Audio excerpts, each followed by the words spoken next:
On a Sunday at the end of January 2016, a man is reported missing by his wife. It was on the Monday morning after his disappearance that the grim discovery was made. 1:30 p.m. and a police officer inspected a seemingly abandoned vehicle.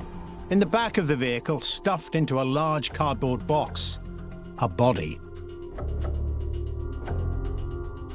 Police quickly discovered a complex web of relationships, love and lies.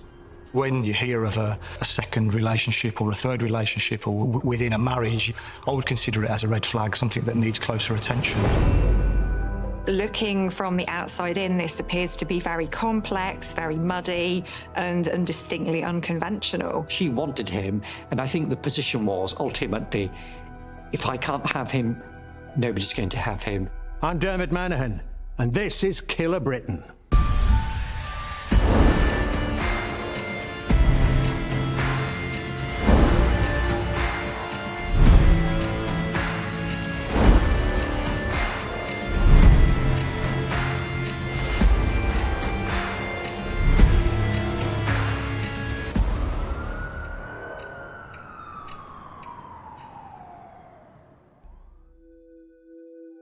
The 31st of January 2016. Tanveer Iqbal, 33, a record shop owner from Birmingham, had not returned home as expected. His wife, Nasreen Bibi, called the police. Senior Investigating Officer Paul Joyce speaks to us for this documentary. I was designated as the Senior Investigating Officer for this particular inquiry. I was the duty SIO for the force on the day that this incident came in. And Tanveer was initially reported as a missing person by his family. Tanveer Iqbal had told his wife he was going out to celebrate his birthday with friends in Edgbaston and that he would be back late. The next morning, Nasreen wakes up and realises that her husband isn't there. She tries to ring his phone a number of times, but it's switched off. When we get an initial call around a missing person, we consider lots of issues. As the person absented themselves naturally, as a grown adult, you're very entitled to go and live your life freely. We also consider, could something have happened to that person? Is there a reason to believe that some harm has come to that person? Is there a reason to believe that that person has been kidnapped, or is there, has something happened to them untoward? In this case, there was no alarming features. There was nothing that suggested that any harm would come to Tanveer. His brothers contacted the police to report him as a missing person. The day after Tanveer's disappearance, Tanveer's family and friends launched an extensive search in the Edgbaston area of Birmingham, where Tanveer and his family lived. It was on the Monday morning after his disappearance that the grim discovery was made.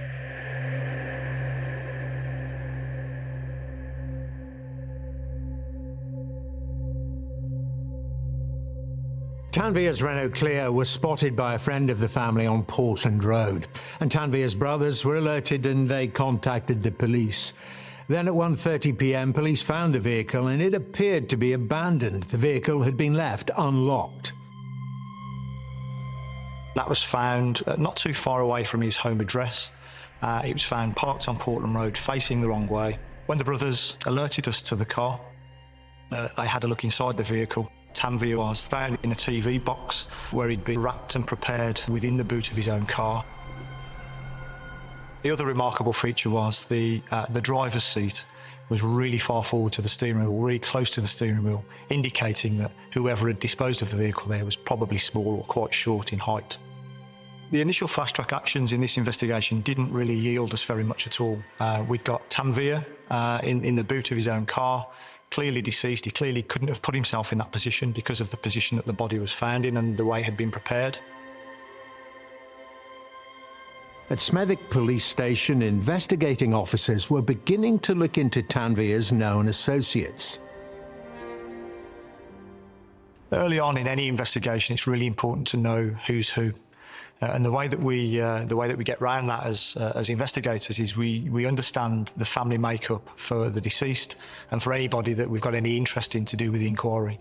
And what we do is we do a simple family tree, so we understand exactly who's who, where they fit in and what their relationships are. Tanveer Iqbal was a 33-year-old man who appeared to be happily married to his wife, Nazreen, and they had 2 children together. Tanveer worked in a family shop which sold music and electrical equipment.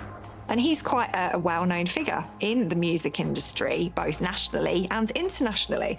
So he's quite an exciting character to be around. He's quite likeable, he's quite gregarious. 5 years into Tanveer Iqbal's marriage to his wife, Nazreen, Tanveer met another woman. He would probably have had quite a lot of interest from women his age and slightly younger, but perhaps not from women who were older than him. So I think there's a sense in which this is novel, it's a bit unusual, and I think he's quite intrigued by her. Like Tanveer Iqbal, Zatoun Bibi was already married. She'd had an arranged marriage to an older man, Gul Nawaz, in 1997, with whom she had 4 children. Defence barrister Tahir Khan represented Gul Nawaz, Zatoun Bibi's husband. Gul Nawaz was a bit of a strange character because very rarely, in all the time that we were together, very rarely did he let his guard down. It was obvious that there was something that he was keeping to himself. And I think that was probably because he knew what had really happened. Gul Nawaz was Zatoun Bibi's husband, and he was a simple character. He was from Pakistan originally. He'd been brought to the UK to marry Zatoun, and they'd lived as husband and wife. They'd had children, and they'd lived as a functioning family for a number of years. Prior to their marriage, neither Zatoun Bibi nor Tanveer Iqbal's respective partners had any experience of life in the United Kingdom. Both Zatoun Bibi and Tanveer mixed in the same circles, became attracted to one another, and somewhat inevitably started a tempestuous and long-running affair. You've obviously got these cultural differences. She's brought up in the UK, in a very Western society. He's brought up in a very closed society in Pakistan. And so there would have been conflict because as the wife of a Pakistani Muslim man, she would be expected to do as he told her in a very sort of male-dominated society that he would have come from. There must have come a time when she realised that she wanted more from life. It was while looking for more excitement from life that Zatoun Bibi had met Tanveer Iqbal, and the two had struck up a friendship. Looking from the outside in, this appears to be very complex, very muddy, and distinctly unconventional. This relationship, it's a pressure cooker, and it's not an affair that either of them, I think, could just walk away from, because both of them are quite heavily invested in it. We did establish that her relationship with Tanveer was her true love. He was, you know, the person that she enjoyed spending time with the most. Despite the conventions of the community, the police's initial inquiries suggested that Tanveer's wife was accepting of her husband's mistress, Zatoun Bibi. That there was a way in which this could be accepted by the wife who was being cheated upon, albeit not the husband. But the chief investigating officer, Paul Joyce, found that the relationship between the two women, Nazreen and Zatoun, was not as cordial as it first appeared. They weren't friends by any stretch. Clearly, there was a relationship. The two ladies knew about one another, and I don't really think either was very satisfied with the arrangement. Zatoun sent a video of her and Tanveer in a sexual kind of situation. She sent that video to Nazreen. She was beginning to stir things up.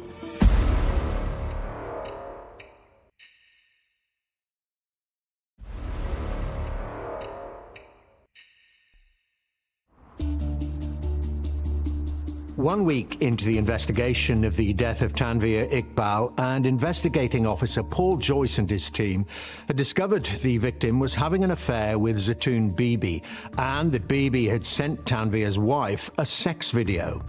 Both Zatoun Bibi and Tanveer were reported to be unhappy within their marriages. Were these motives for murder? Were Birmingham police closing in on the killer? a second relationship or a third relationship, or within a marriage, I would consider it as a red flag, something that needs closer attention. So yeah, that's certainly something that when I found out about the extra marital relationship, that certainly was of worthy consideration to me and something that I focused upon quite quickly. The focus was very much around the family in order to get as much information from them as we could, and also then looking at Tanveer's life in general and looking at what his lifestyle was, who his friends were, and that's when, of course, we learnt about the relationship with Zatoon Bibi. For any police officer investigating a murder of this kind, that's going to be a big flashing beacon. That's a significant red flag. Part of my initial strategy around Zatoon Bibi was to deploy specialist family liaison officers into her home to help her, to support her, and to also, from my perspective, look for any evidential opportunities that may exist and to try and learn as much as I could about her relationship with the deceased. In January 2016, Tanveer discovered that Nasreen and Zatoon were still in touch with one another. This really upset him, and it caused aggravation between him and both women. In fact, there were text messages between him and Zatoon that were of a particularly unpleasant nature. Despite the complications, Tanveer continued with the two relationships with his wife Nasreen, with whom he had 2 children, and with Zatoon Bibi, married to Gul Nawaz. He has 2 lives. He has Nasreen in this corner and he has Zatoon in the other one. And he's literally having his cake and eating it. Gul found a picture of Zatoon and Tanveer and their daughter on a little trip together. They'd taken photographs at various London attractions, and she was foolish enough to keep hold of those and leave them in a cupboard in the house. Zatoon claims that Gul became violent when he discovered this picture, and that she had to go upstairs with her child and lock herself in the bathroom. After this discovery, the situation was clearly not sustainable. Senior investigating officer Paul Joyce and his team learned that Gul Nawaz was aware that 2 of the children he was raising were not biologically his. They were fathered by his wife's lover, Tanveer Iqbal. Zatoon and Gul Nawaz separate, and Zatoon gets her own place. But even as her affair with Tanveer continues, she and Nawaz stay in touch for the sake of their 4 children. This relationship was even more complex in the fact that there were children on both sides. Essentially, it's a dysfunctional family spread across different cohorts with different people without any continuity because he wanted this distance. So they have this life together, where they have a family unit of sorts, and then they each have lives outside of this. So Tanveer has a wife and other children. Zatoon has another life that's going on as well. So I think there's quite a lot of pressure that comes along with this kind of lifestyle. When questioned by detectives, Zatoon Bibi told them that when Gul Nawaz first heard of her affair, he was angry. When he discovered that she was having a relationship and she'd had a child to another person, he basically divorced her. And in the Islamic tradition, a divorce is pronounced by simply repeating the words, "I divorce you," 3 times. And that's what he did. In Zatoon Bibi's husband's community, divorce is seen as a sin, compelling Zatoon Bibi to maintain the facade of being married to Gul Nawaz. Having now managed to uncover this very tangled network of relationships and rivalries, Paul Joyce and his team began to use digital detection methods to look more closely at the death and the events surrounding it. We'd look at the telephone evidence then with CCTV evidence. We'd look at what the comparison is around where people are at certain times, what CCTV tells us, and then we adopt some tracking principles in order to follow people around on CCTV. It's extremely painstaking and long-winded, but it's very, very successful in terms of yielding that final product around being able to trace somebody's steps, overlaying that with their phone data. It paints quite a compelling picture of where somebody is at a certain time. From CCTV, police are able to identify a female walking away from the deposition site. on the night of the vehicle being dropped off. We were able to track that female for a number of miles, and eventually we found her quite some miles away from the deposition site, being picked up by a car that was very similar to her family car. That was when the investigation started to come alive for me.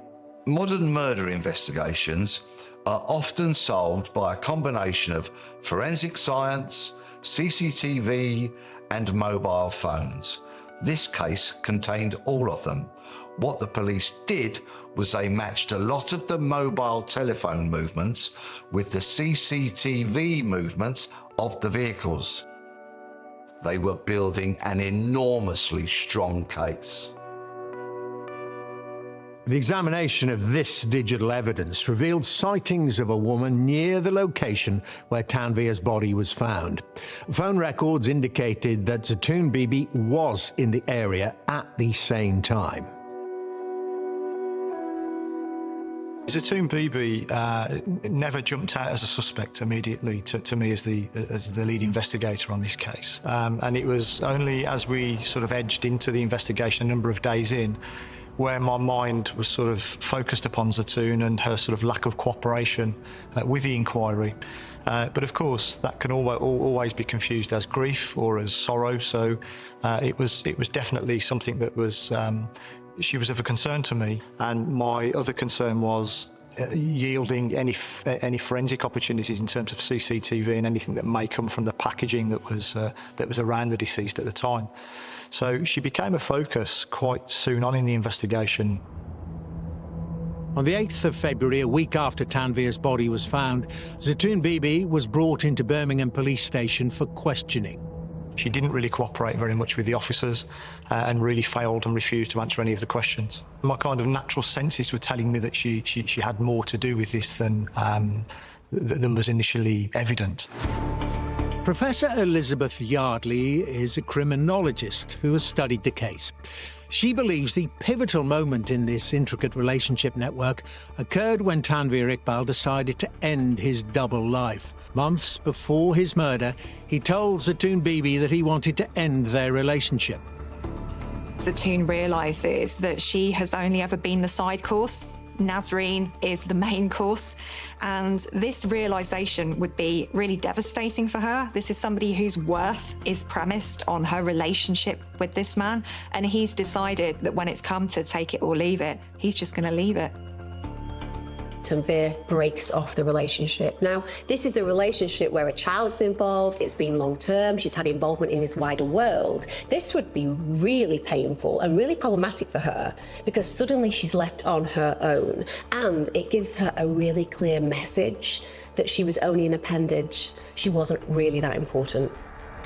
I am the victim, how dare he do this? And I think that fixation, that externalisation of her feelings, that failure to take responsibility for her own behaviours is what leads us down this road to murder. Whether it was some kind of twisted revenge mission or whether she was driven by some other impulse, Zatoun Bibi had clearly decided that her lover would have to die.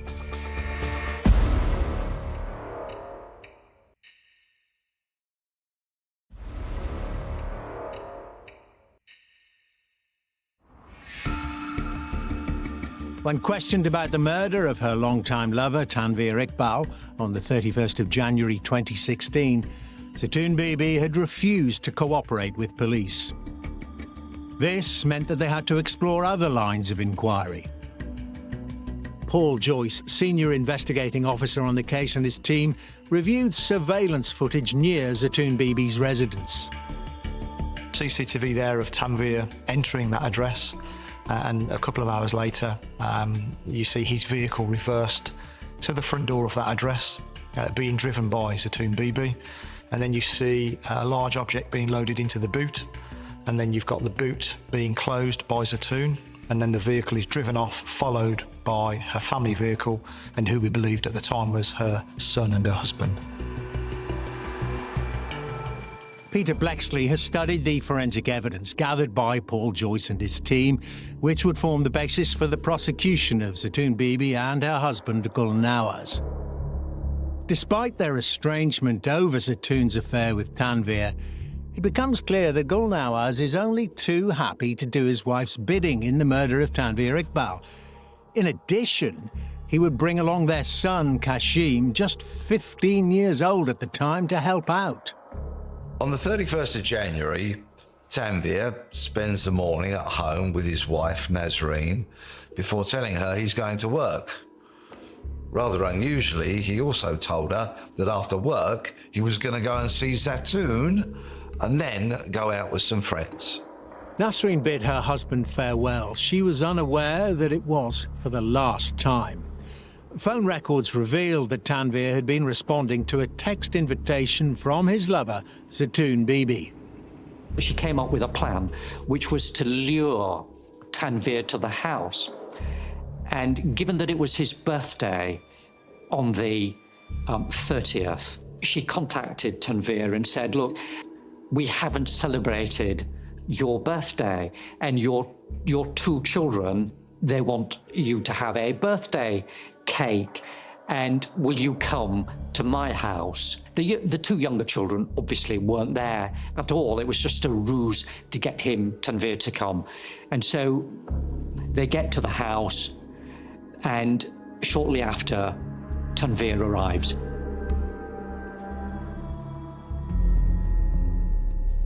We don't actually know what happened inside Zatoon Bibi's home address. We don't exactly know the form that the murder took place in. However, we do know that Tanveer was a young, fit, strong young man. He wouldn't have easily been overpowered. He would have certainly fought to defend himself. And we do strongly suspect that Zatoon Bibi couldn't have done that on her own. She was a very slight female. I don't think she could have overpowered a male of Tanveer's stature on her own, and she would have definitely needed some help. I strongly suspect that as he walked into the address, he was probably ambushed, and he was probably strangled, and quite quickly, by the husband and by the son. Criminologist Elizabeth Yardley has also reviewed the case.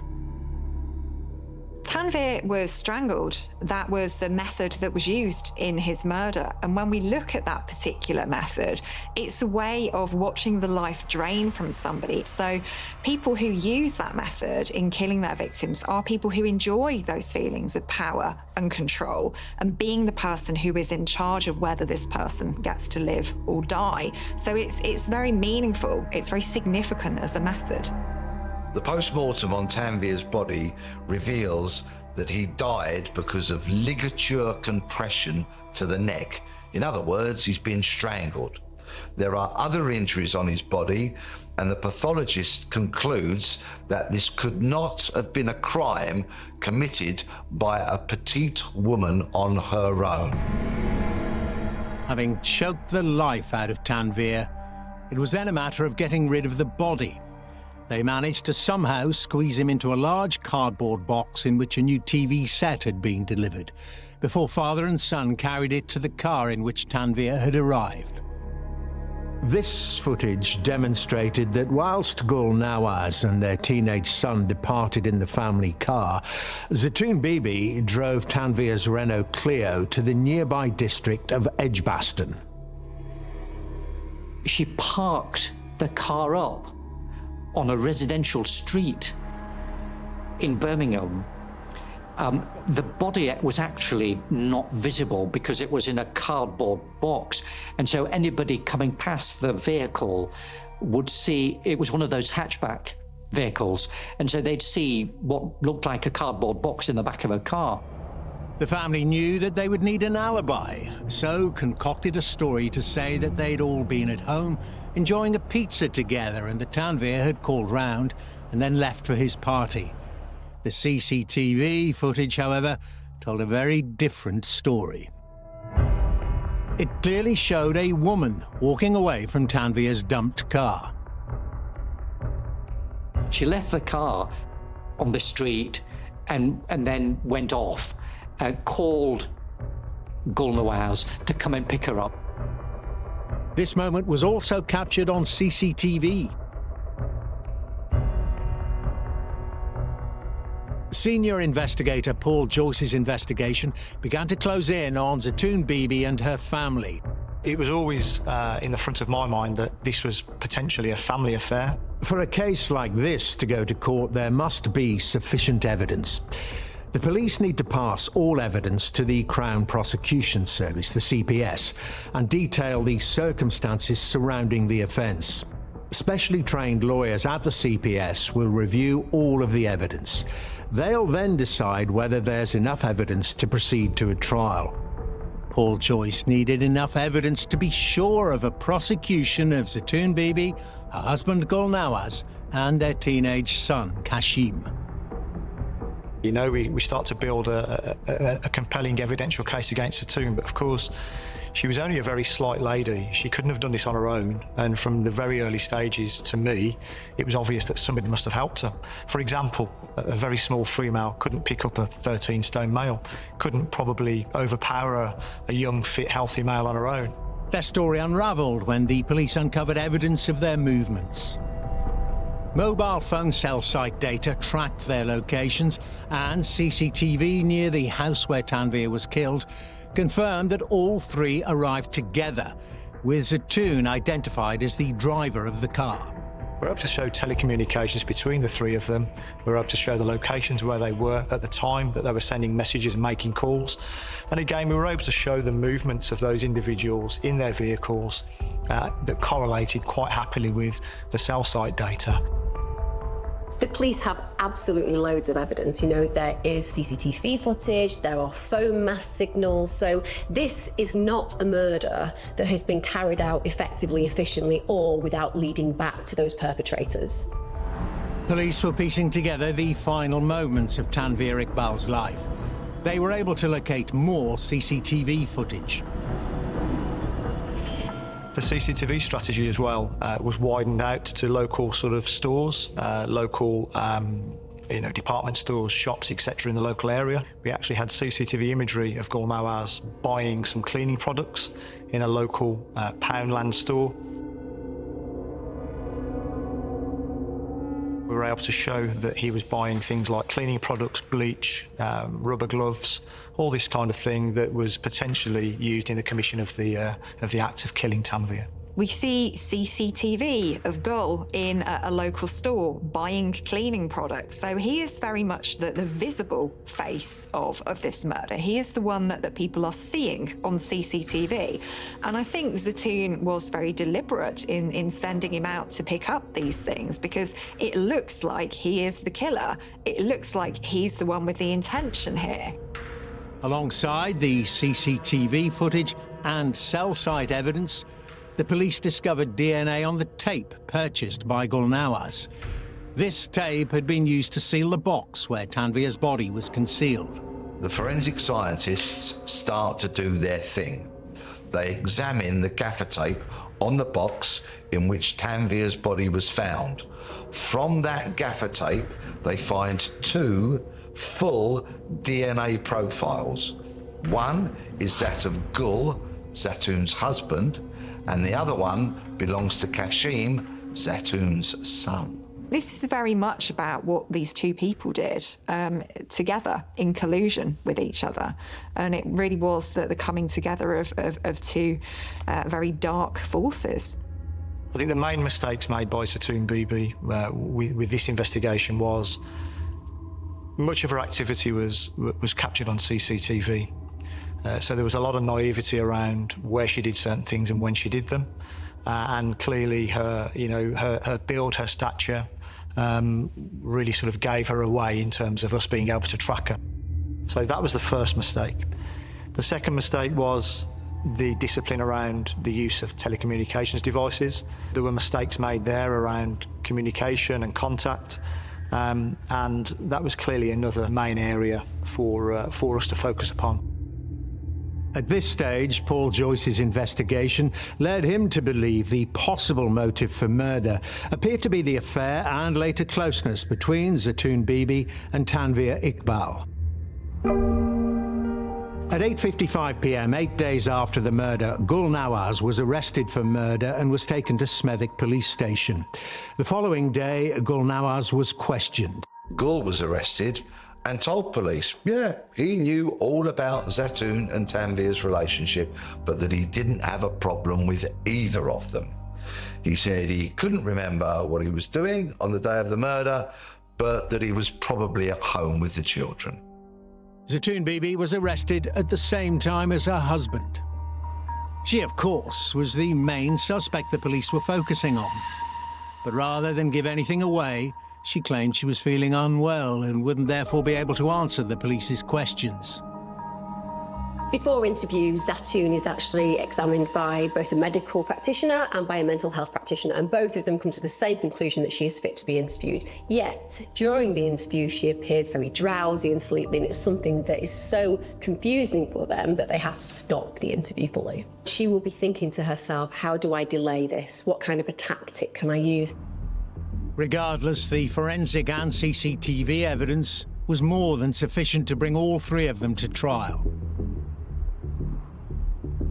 At 7:25 a.m. on Tuesday, the 23rd of February 2016, Gul Nawaz and his son were rearrested and taken to Bourneville Lane Police Station. Later that day, Zatoun Bibi, her husband, Gul Nawaz, and her son, Kashim Nawaz, were charged with the murder of Tanveer Iqbal. The full sordid tale of infidelity, lies and murder was about to be revealed in court.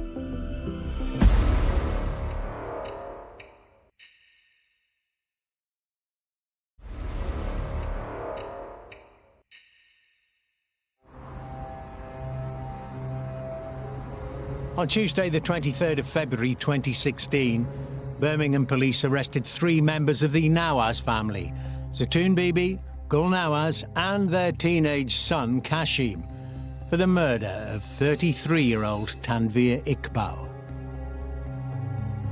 3 months later, on May the 6th, 2016, they appeared in Birmingham Crown Court. What drew the attention, of course, was CCTV, and very tellingly, it shows Zatoun driving Tanveer's car away after something had been loaded into his boot.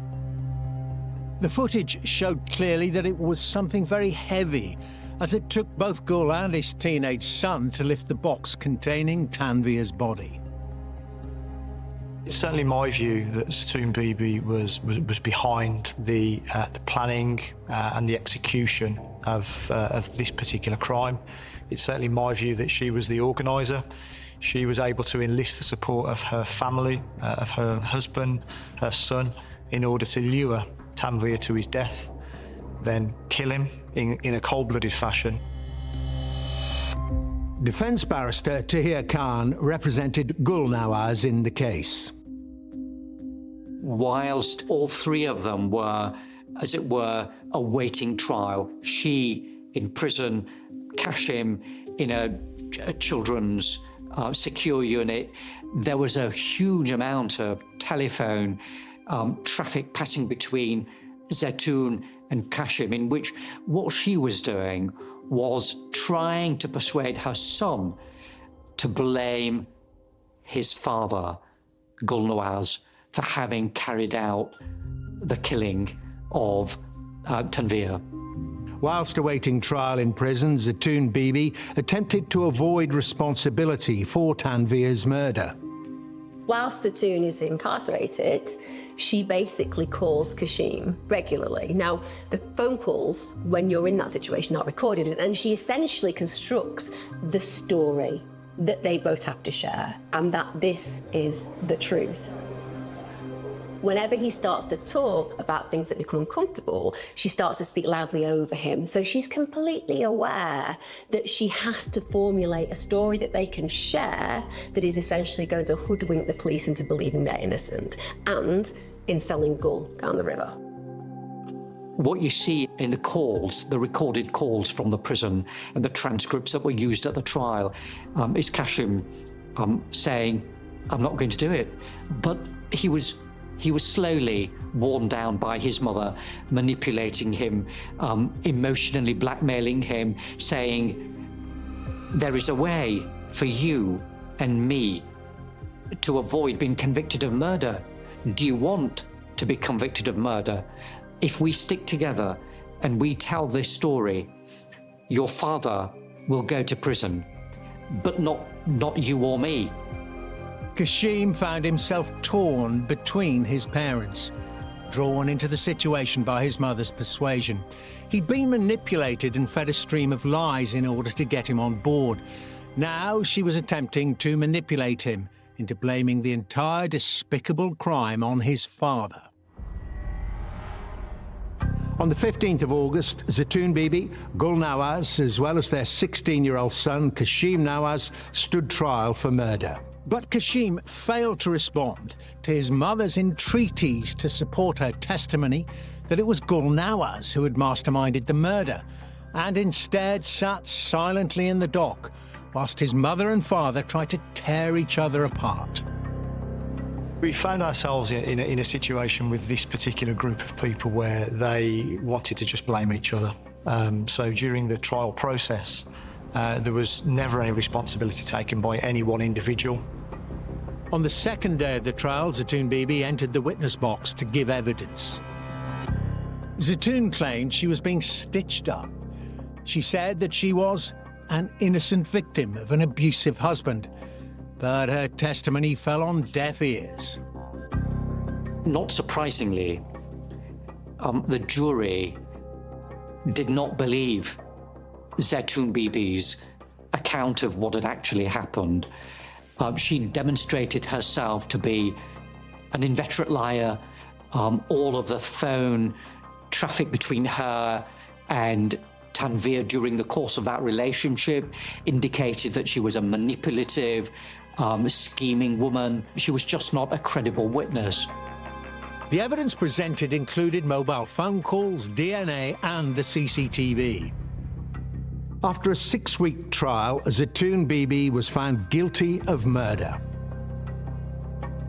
This isn't Zatoun losing control. This is Zatoun trying to exert control. This is not a crime of passion where she's completely lost it and she doesn't know what she's doing. She knows exactly what she's doing. Zatoun is a manipulator. She's managed to get people in her world to carry out a very hostile murder. So we know that she has an absolute psychology where she genuinely believes that she's powerful and controlling and she can manipulate the system. Zatoun Bibi's husband, Gul Nawaz, was found guilty of murder. They did not accept that he was an innocent who only became involved because his wife had killed her lover and asked him to help. 16-year-old Kashim Nawaz was also found guilty of murder. I felt sorry for Kashim because he was this young man, a child who'd been effectively recruited by his mother and perhaps to a lesser extent by his father to get involved in this killing. He also was convicted of murder. The jury came to the conclusion that all three of them had been involved in the killing, and guilty verdicts were returned against all three of them. Zatoun was clearly the driver behind this plot to murder Tanveer. After all, it was her who had the relationship with him. It was her who was causing friction between him and the other woman in his life. She plotted it, she planned it, and her husband and son foolishly went along with it. In Zatoun's case, because the judge had firmly come to the conclusion that she was the evil planner of the killing, that hers should be the longest sentence of imprisonment. And so she was given life imprisonment with a minimum number of years to spend in custody of 27 years. Despite damning evidence after the trial, Zatoun Bibi continued to deny responsibility. When Zatoun was sentenced to 27 years in prison for Tanveer's murder, that was not the end of it. She appealed her conviction. It was an appeal that didn't stand up. It was one that was immediately thrown out. But she was claiming that events in her life, had they been known at trial, might have resulted in a different outcome. And what she's doing here is she's still failing to take responsibility for what she's done. For Paul Joyce and his team of investigators who pieced together the story from the rigorous collection of evidence, the outcome of the case was clear. We don't always truly know the real motive for the crime, for the murder, for the killing. However, in this case, when you look at the circumstances in their entirety, it would be fair to say that this would appear to be a murder that was based on jealousy, that was based on, removing Tanvir out of the picture. She could not live with the idea that he would be happy in a marriage to his wife. She wanted him, and I think the position was ultimately, if I can't have him, nobody's going to have him.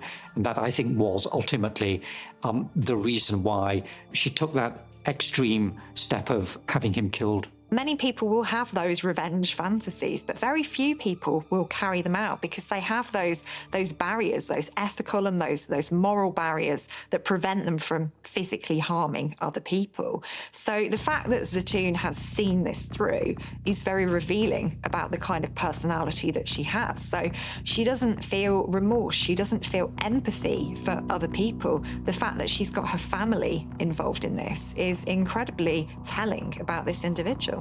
Zatoun was clearly the driver behind this plot to murder Tanvir. After all, it was her who had the relationship with him. It was her who was causing friction between him and the other woman in his life. Zatoun Bibi was, for me, certainly the head of the family unit in regards to the planning and preparation of this murder. There was a definite hierarchy within this group, and Zatoun Bibi was at the top of it. Tanvir Iqbal may have been the murdered man, but he wasn't the only victim of the crime devised and carried out by Zatoun Bibi. Zatoun Bibi's teenage son was sentenced to 6 years in prison, and Gul Nawaz was sentenced to a minimum term of 27 years. It's extremely satisfying for any investigation team to bring to justice, a group of people that are so evil.